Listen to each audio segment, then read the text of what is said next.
How to cash out on FanDuel. Hey everyone, welcome to our channel. In this video, I'm going to guide you through the steps on how you can cash out on FanDuel. So without any further ado or delay, let us get started with today's video. If you want to cash out on FanDuel, now you just have to open your browser and go to sportsbook.fanduel.com, or if you're using mobile, you open the FanDuel Sportsbook app.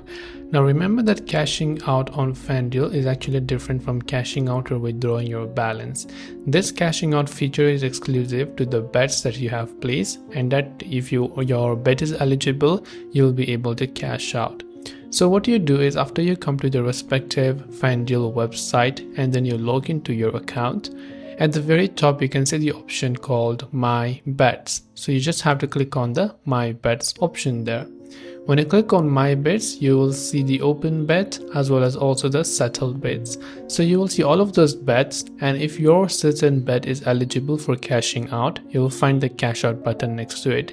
And remember that not all the bets might be eligible for cashing out, only the ones that are eligible will have the cash out button.